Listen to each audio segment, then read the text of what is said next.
Well, happening right now, Illinois lawmakers are gathering in Springfield for the annual veto session. Legislators will meet Tuesday through Thursday, both this week and next. But what are they trying to accomplish? For that, we turn to News 8's Haley Bickelhaupt. Thank you so much for being here. Why don't we start with what the point of veto sessions are? Yeah, so the state legislature in Illinois meets every November or October for a couple weeks, like you said, and it's really to review any legislation that the governor has vetoed.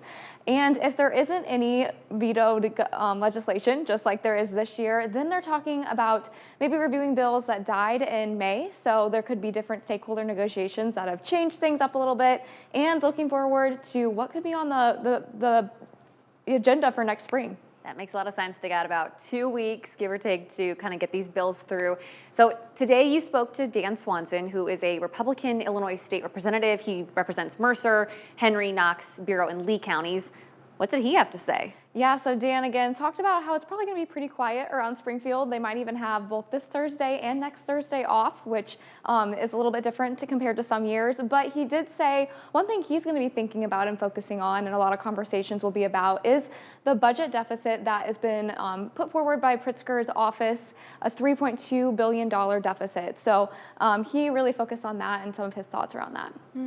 Of course, you talked to the other side of the aisle as well. You got a state senator, Mike Halpin. He covers Rock Island, Henry, Mercer, Knox, McDonough, and Warren counties. What did he have to say? Yeah, so Halpin again talked a little bit about that budget deficit and said those numbers aren't really finalized yet. So there's still room for those to change, but he's looking at, there might be some hard conversations next spring about some things that could be cut or have to be cut.